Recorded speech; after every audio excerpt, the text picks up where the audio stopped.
visit CatholicCemeteriesChicago.org. Catholic Cemeteries, serving the Catholic community since 1837. You're listening to Catholic Chicago. Ahead, the Archdiocese of Chicago brings you programs about the people, events, and issues that touch our lives. Thanks for letting us be part of your morning. Now again, Catholic Chicago.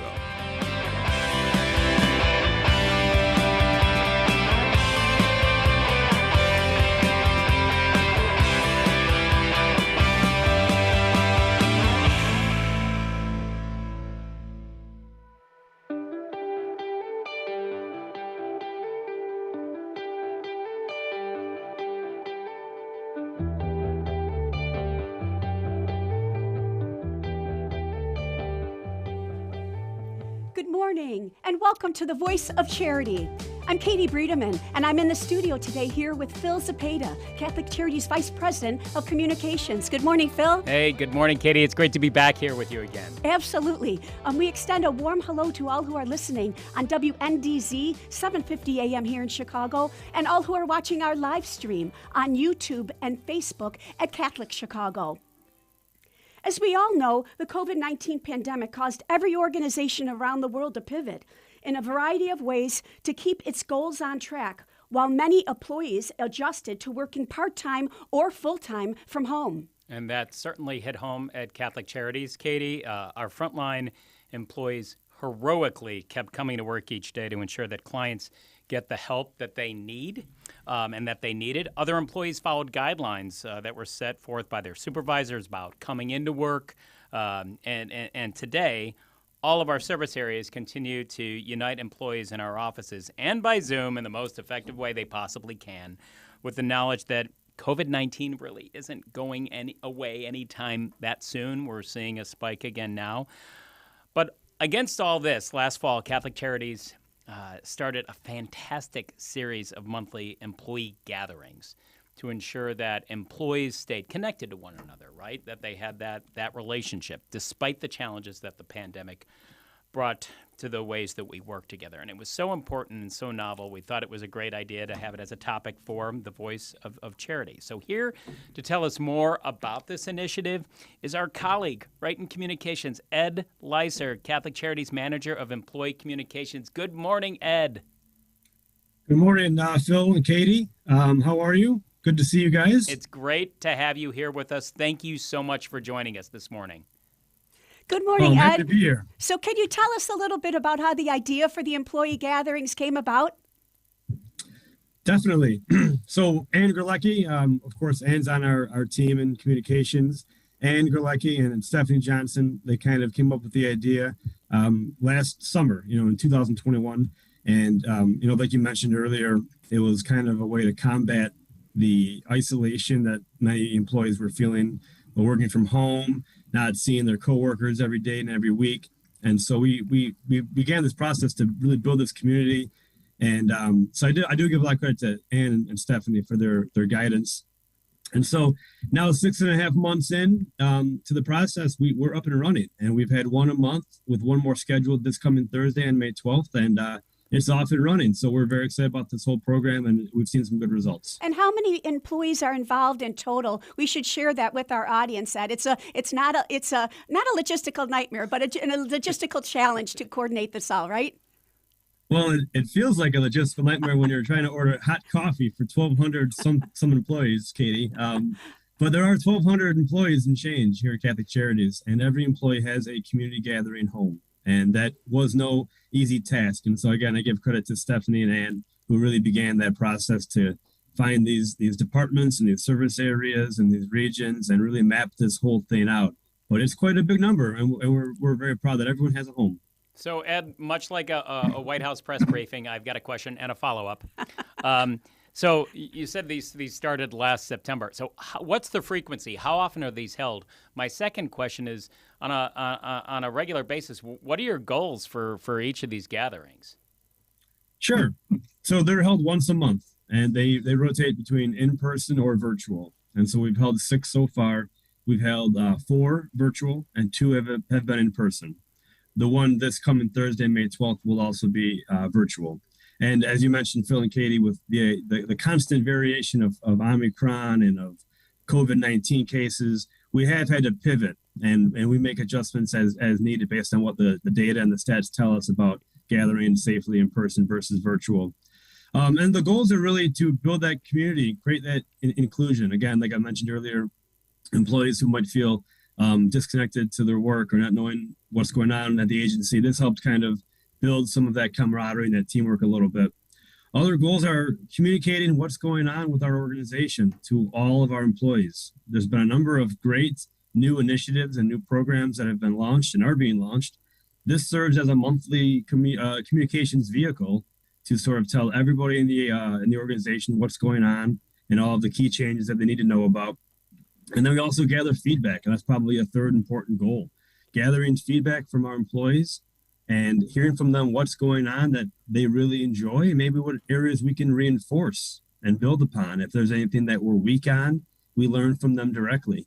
And then that helps guide our messaging and our programming and our leadership team values, that input that we're getting from our employees.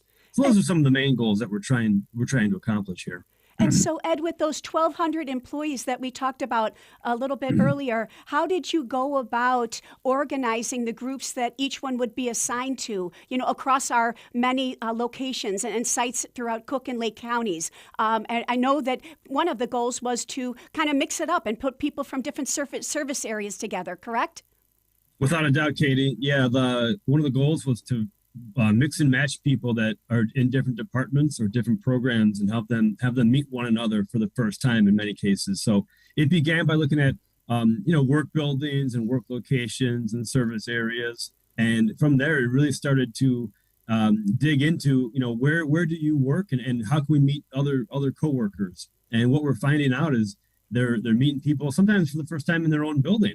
You might work on the second floor and you don't go to the seventh floor that often, and there's somebody who you don't know that you work 100 yards away from. And that's been really cool to see that whole process unwind. But that was not an easy task. I'm sure several months ago when the whole process began, just to find out, how can we find not only all of the sites that can accommodate people, but then how can we make this a feasible option? We don't want employees driving an hour and a half away. That's not realistic either. So it came down to where our sites were located, where our employees live, where our employees work. And like you said, just trying to find a spot that everybody can meet people, maybe not from their normal departments and normal work life. So is there a total number of groups and total number of sites where everyone's gathering, Ed? There are. We began with 17 sites. We're down to 16 sites. So over the course of the last 6 months, we have been bobbing and weaving a little bit, making adjustments based on what sites can accommodate parking and what sites can accommodate large gatherings and what cannot. And so we have 16 sites currently across 13 buildings. And so 2 of our buildings actually have a couple of gathering communities within them. St. Casimir Mother House, which is located in Marquette Park, they have 3 gathering sites because they've got a large kitchen, a large auditorium, a nice, beautiful boardroom. And then our building downtown at Vincent Hall, we have a gathering group. And then also in our boardroom upstairs, we have a gathering group. So we have 2 in our downtown office, but most of the buildings have just 1 community gathering group each month. So Ed, I imagine that the concept of gatherers when you started with this program, or when you inherited it after you began, was key to its success, right? This is what we're looking to accomplish. And then over time, in the evolution of these gatherings, things have changed. So can you talk a little bit about what was originally envisioned and then what has really grown out of that or changed, or something you didn't expect to gain out of these gatherings? The concept of gatherers was critical, Phil. We definitely need folks that are 1,000% invested in Catholic Charities' mission, because there is some going beyond the call of duty with being a gatherer and running these meetings. There are monthly meetings that we ask them to attend, and they do have to facilitate these gatherings. They got to be very positive. They got to be very knowledgeable, and their passion has to really shine through in what they say and what they do.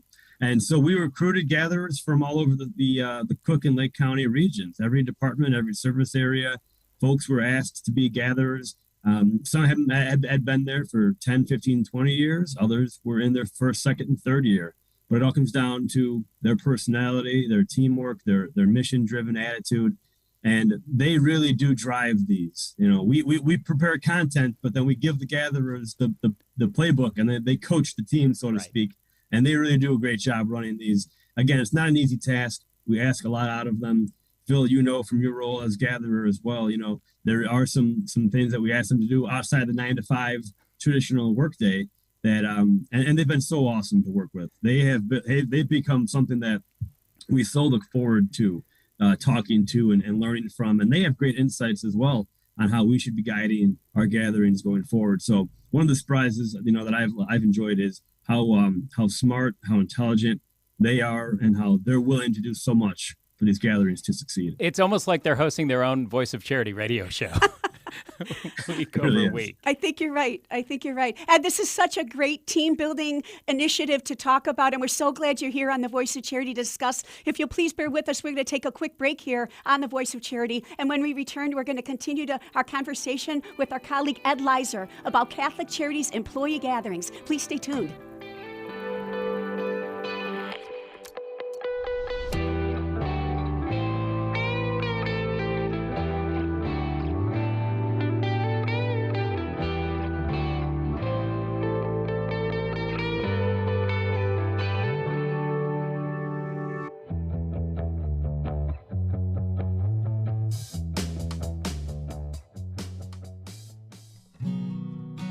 Imagine spending a week on the tranquil grounds of the University of St. Mary the Lake, where you can pray, reflect, and learn from the rich treasures of the Bible. An invitation for all to experience the annual Summer Scripture Conference, June 19th to 24th, might just be for you. Notable Scripture scholars from across the United States will present this year's program, focusing on interpreting Scripture in the Church. The 5 presenters will share on a variety of topics, including interpreting Scripture and the Vatican II documents, different Christian denominations and how they differ in perspectives on Scripture, the Bible and politics in America today, what Scripture says about children, how to use Scripture in prayer, and interpreting Scripture for the life and mission of the Church. For registration and conference package information, visit our website at www.usml.edu/summerscripture or call 847-837-4575. This year's conference will be both in person and virtual.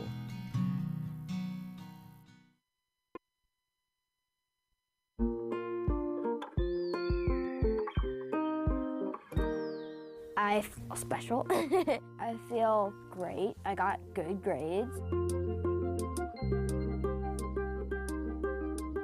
We've seen a huge surge in our kids now meeting or exceeding grade level.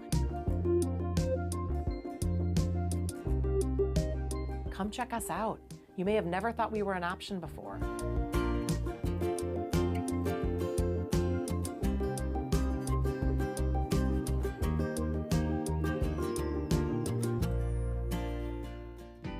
We are hiring. Catholic Charities of the Archdiocese of Chicago is looking for mission-driven individuals who want to help make a positive difference in the lives of people in need throughout Cook and Lake counties. Be part of a diverse, talented team of professionals in the largest human services organization in the Midwest. We are dedicated to helping people chart a more stable, happier future for themselves, and we accompany anyone in need, regardless of faith, gender, race, or ethnicity. Competitive salaries and generous benefits add to the satisfaction you'll have every day knowing that you're helping us amplify our impact in Chicago. To see our list of employment opportunities, visit CatholicCharities.net.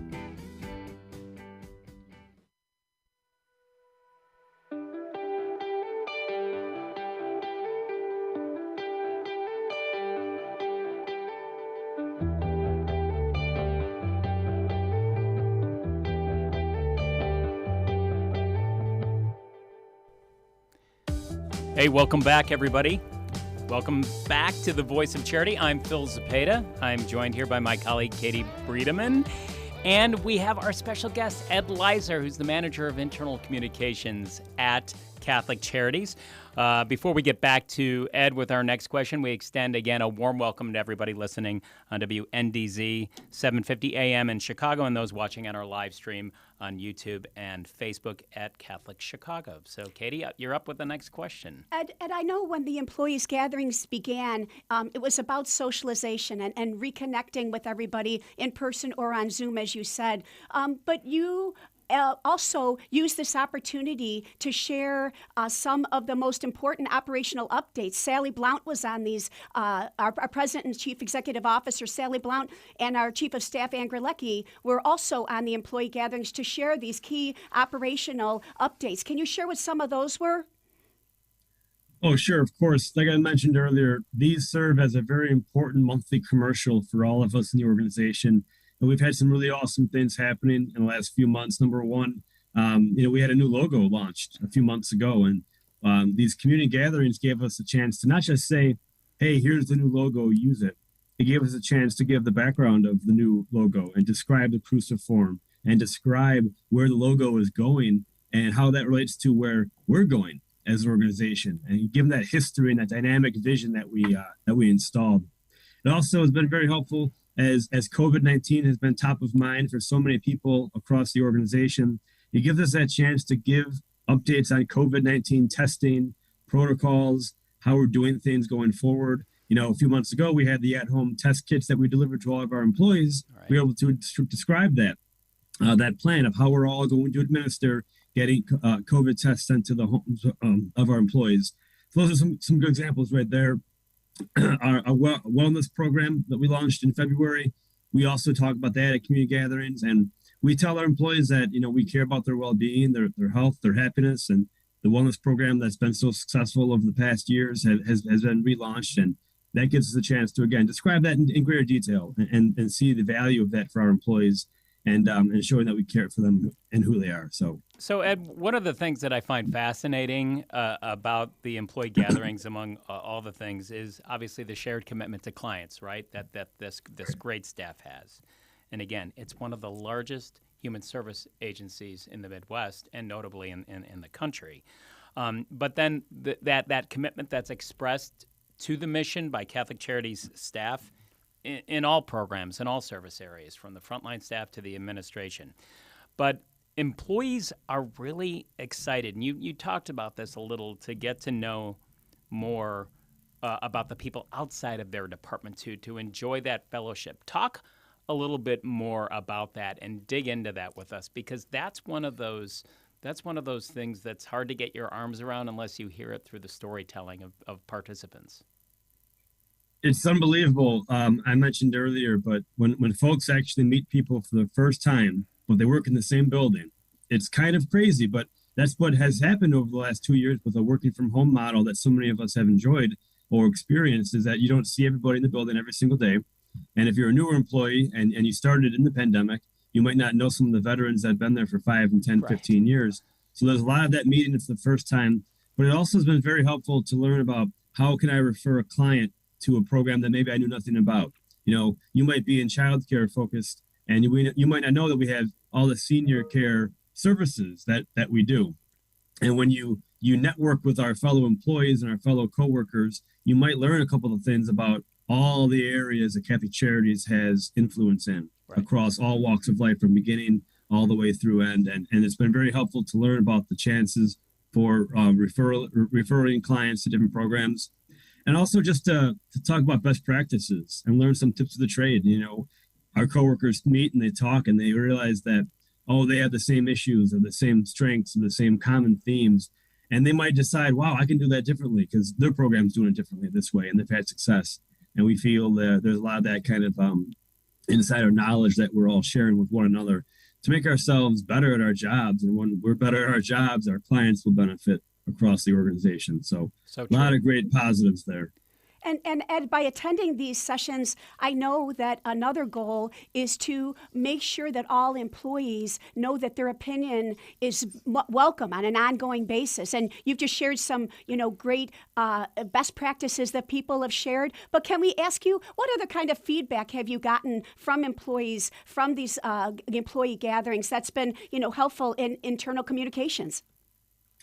I'd say the work-life balance that people seem to be enjoying, for those that can work from home and work remotely, they have been very open and honest that they enjoy that part of the work model, and that has come up many times across the gatherings when we talk about, if and when we return to a normal work 5 days a week in person. If that ever comes to be, a lot of employees have said, "Wow, we like being home, 3-4 days a week if we can, or 2 days a week if they can." Many of our programs that have senior care or child services, they don't have that luxury maybe of working from home. But for those that do, they've been very clear. They enjoy the model. They like being, home on their couch at 4:30 or 5 versus an hour of traffic going to and from. So that's just one small example we've kind of uncovered a little bit over the course of the last several months. And there's been other little ways too of things that employees have shared to us that maybe we didn't think about internally as much. So. I think it's great. The lessons here are pervasive that any really business can take about making sure that there's a clear line of communications with your staff and you're showing that appreciation and gratitude. We're going to throw it to break, but when we return, we'll have more with Ed Leiser, the Internal Communications Manager at Catholic Charities, talking about these special employee gatherings. So we'll have more shortly. And thank you for listening to Voice of Charity.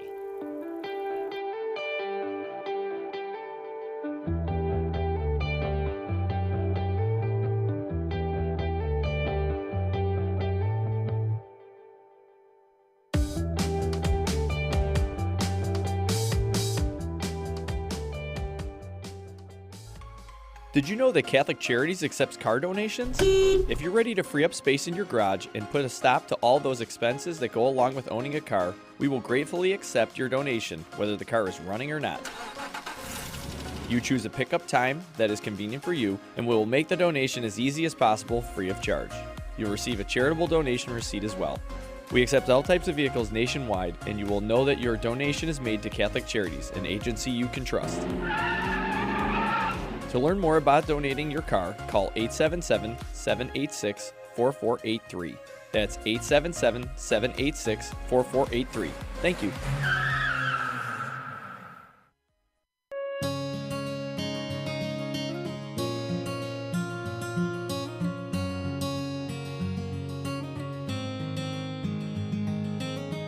Welcome back. Es fabuloso verlos. Dobrze jest znowu być razem. It's good to be together again. After so many months apart, pandemic capacity limits have been lifted, and we want to welcome everyone back to church. We can all pray together again. And listen as our choirs lift their voices in song. We've been together in spirit. And now, when you are ready, our doors are open wide. Nuestras puertas están abiertas de par en par. Nasze drzwi są otwarte. And we're here to welcome you back to Catholic Mass.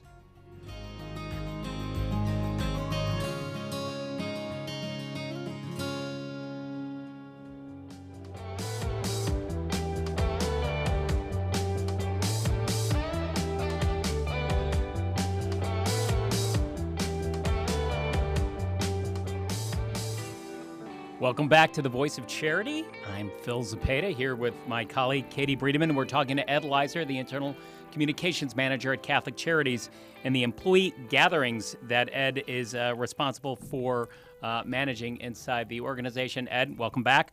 I want to get your thoughts and opinions here on what surprised you the most, or what's been the biggest challenge that you've had to overcome. I'd say the biggest challenge is finding a home for everybody. Across the agency with 1,200 something employees, some employees have left and pursued other opportunities, but many more have joined. And each month we're hiring awesome, talented new individuals. And so learning about who they are, where they work, where they live, their names, and then getting them into a gathering home immediately, and then ensuring that they're a part of this whole bigger picture of community gatherings. That certainly is a challenge, but it's a good challenge. It's a fun, welcoming challenge that I appreciate. And one of the things that I have really enjoyed is all of our community gatherers are so eager to find homes for the new employees. Several of them text or email me weekly to make sure that they're updating me when they have a new staff person begin, and they're telling me, hey, can you find a gathering home for him or her, so that they don't get left out in the cold when we meet next Thursday.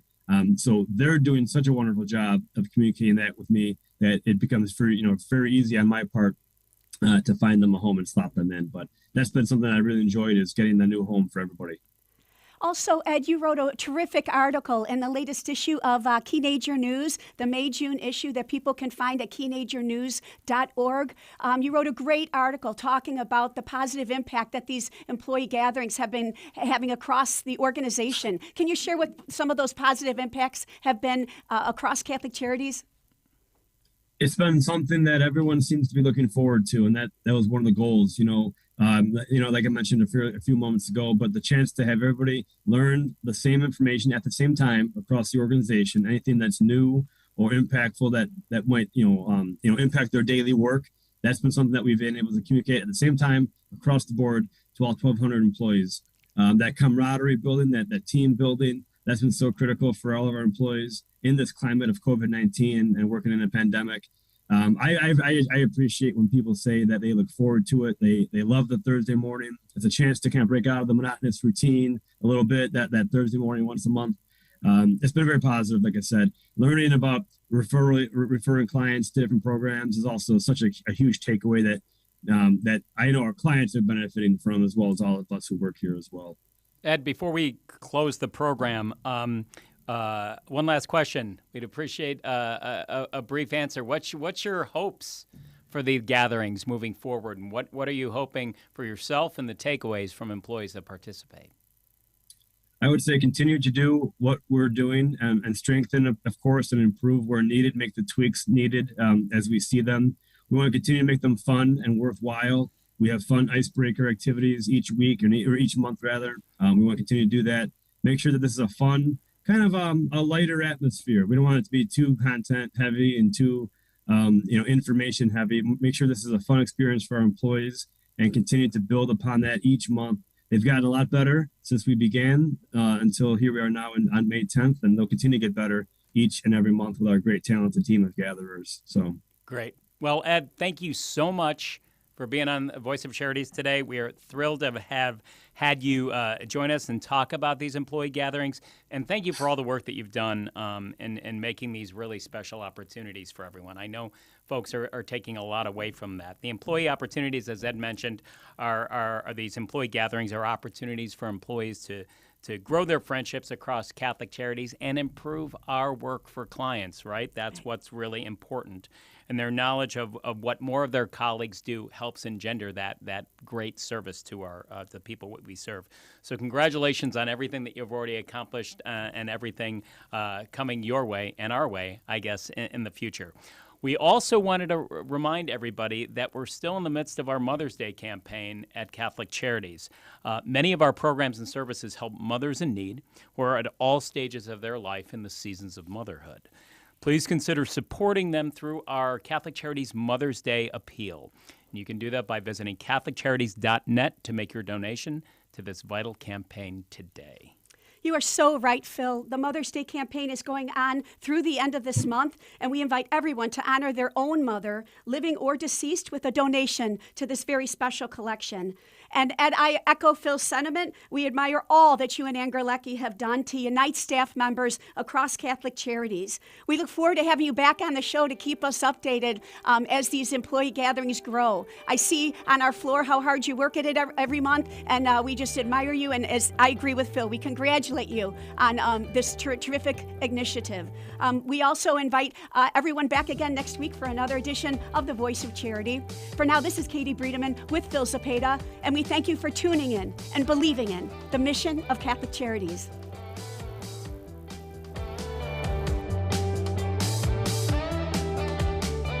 Join us every Monday through Friday at this time for Catholic Chicago.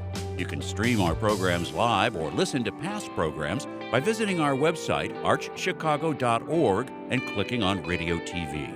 And please connect with Catholic Chicago on social media.